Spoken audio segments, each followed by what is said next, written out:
इस किले के अंदर 9 मई 1540 ईस्वी में महाराणा प्रताप का जन्म हुआ था। इस किले की ऊंचाई समुद्र तल से 3568 फीट की है। इस किले की दीवार 36 किलोमीटर तक फैली हुई है। इस दीवार का नाम ग्रेट वॉल ऑफ चाइना के बाद द्वितीय पायदान पर दर्ज है। इस किले के अंदर 360 प्राचीन मंदिर हैं। उन मंदिरों में से जग प्रसिद्ध महादेव का मंदिर सबसे प्राचीन है। कुंभलगढ़ किला यहाँ से 65 किलोमीटर की दूरी पर है। कृपया अब आप सब पीछे की तरफ देखिए। ये दृश्य मेवाड़ की प्राचीन राजधानी चित्तौड़गढ़ का है। इसी किले के अंदर महाराणा प्रताप का बचपन बीता था। इस किले की तलहटियों में महाराणा प्रताप ने अपने गुरु से शिक्षा प्राप्त की थी। ये किला 12 वर्ग किलोमीटर में फैला हुआ है। इस किले पर जब भी विदेशी आक्रांताओं ने आक्रमण किया और उस आक्रमण में कोई भी राजा व सैनिक वीर गति को प्राप्त कर लेते तो उनकी पत्नियां वीरांगनाएं अपने सतीत्व की रक्षा करने के लिए जलती हुई अग्नि में कूद प्राणों को त्याग देती थी, जिसे हम जौहर कहते हैं। चित्तौड़गढ़ में 3 मुख्य बड़े जौहर हुए थे। प्रथम जौहर 1303 ईस्वी में रानी पद्मिनी ने 16,000 स्त्रियों वीरांगनाओं के साथ जौहर किया था। सिर्फ अल्लाउद्दीन खिलजी देखा। दूसरा जौहर 1535 ईस्वी में गुजरात के शासक बहादुर शाह के आक्रमण के कारण रानी कर्मावती ने वीरांगनाओं के साथ किया।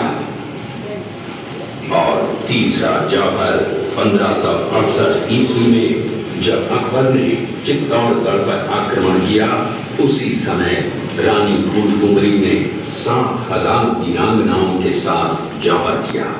फिर भी अकबर का मन नहीं भरा और अंत में हजारों आम लोगों का कत्लेआम करवाकर उन्हें मौत के घाट उतारा गया। इस किले में देखने योग्य विजय स्तंभ है, कीर्ति स्तंभ, मीरा मंदिर, जैन मंदिर, कालिका माता मंदिर, भामाशाह हवेली, कुंभाश्याम मंदिर, फतेह प्रकाश महल हैं। ये किला यहाँ से 140 किलोमीटर दूरी पर है। ये देखते हुए सभी अतिथि आगे की तरफ चलें। अरे शिवपुर पहुंच गया। शिवपुर पहुंच गया। शिवपुर ही तो है। उस आक्रमण में मुगल सेना में भगदड़ मच गई। भाई मुझे याद नहीं। मुगल सेना को अपनी छावनी इसीलिए तो उसका नाम वो है। छावनियों के अंदर से लूटा हुआ माल व अब्दुल रहीम खान खाना, जिसकी बेगम आनी खान को बंदी बनाकर महाराणा प्रताप के सामने पेश किया गया। तब अमर सिंह पर महाराणा प्रताप क्रोधित हुए और कहा, जहां से इस नारी को बंदी बनाकर लाए हो, इसे पुनः सहसम्मान लौटा कर आओ। महाराणा प्रताप ने कहा, हमें नारी से कोई दुश्मनी नहीं है, हमें तो देश विद्रोहियों से दुश्मनी है जिन्होंने चारों तरफ आतंक फैलाया है।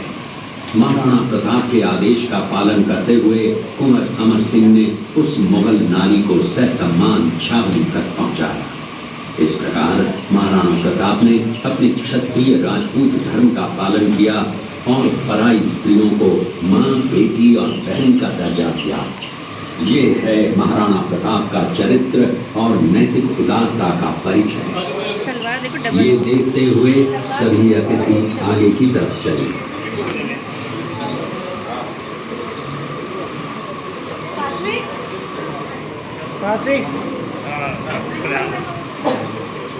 देखा, उसी किले के अंदर की ये घटना है।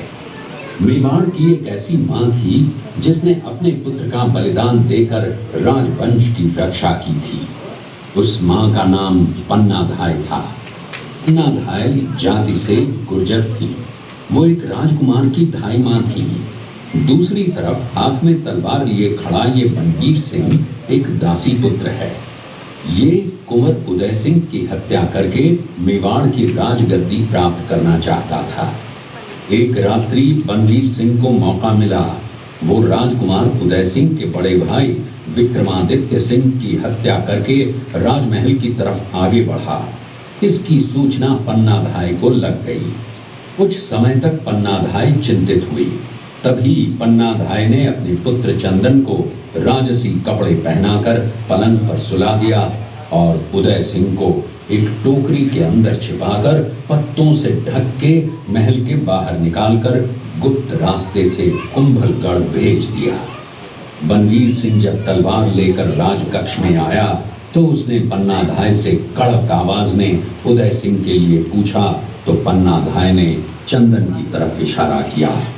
बनवीर ने चंदन को उदय सिंह समझकर चंदन की हत्या कर दी और ये समझने लगा कि मैंने राजकुमार उदय सिंह को मार दिया। वही राजकुमार बड़े होकर राजा बने और अपने नाम का उदयपुर नगर बसाया जो यहाँ से 40 किलोमीटर दूर है। और उन्हीं के पुत्र महाराणा प्रताप हुए जिन्होंने हल्दी घाटी का युद्ध लड़ा और आज हम लोग उनका इतिहास यहाँ पर देख रहे हैं। ये चले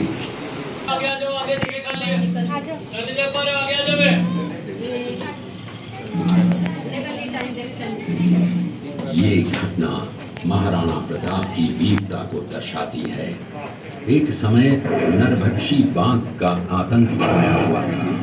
महाराणा प्रताप ने उस बाघ का शिकार कर उस बाघ को मार डाला। ये घटना महाराणा प्रताप की वीरता की प्रतीक है।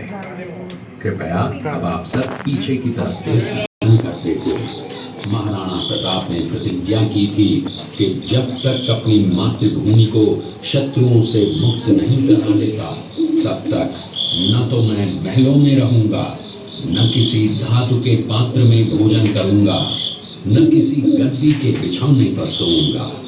पत्ते ही भोजन के पात्र होंगे, जमीन ही बिछौना होगा। इस प्रतिज्ञा का पालन उन्होंने 21 वर्षों तक जंगलों में रहकर किया। इस दृश्य में देखिए महाराणा प्रताप वृक्ष के नीचे बैठकर पत्तों पर खाना खाते हुए।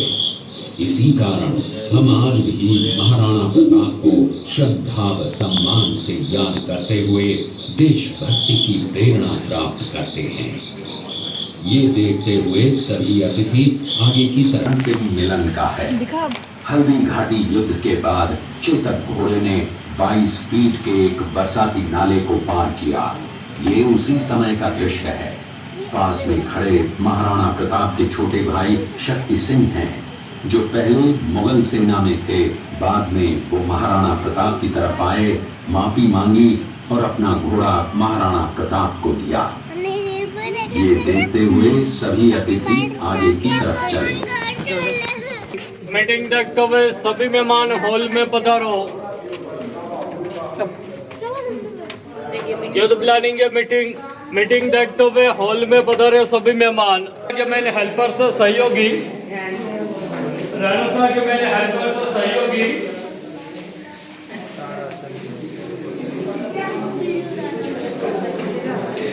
और यह समाप्त होगा और व्यापारी संस्कृति चालू होगी कि गांव लोग किस तरह से अपना जीवन जीते उनके बारे में आगे एक सीन दिखाया। अदर आगे दिखे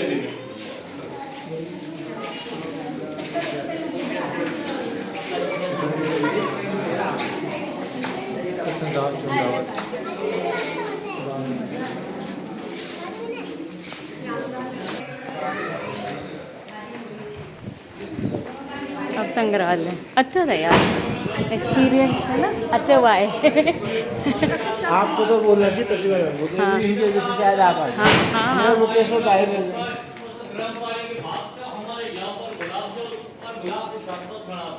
आँखों में, मिठाई में, मेकअप में, पूजा में काम आता है।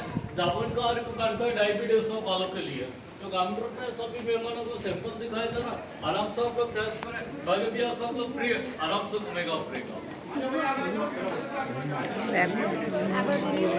यहाँ का फेमस आइटम है गुलाब जल, गुलकंद, गुलाब शरबत, जामुन का अर्क, इत्र वगैरह, जिसका सैंपल आप सभी मेहमानों को फ्री दिखाया जा रहा है।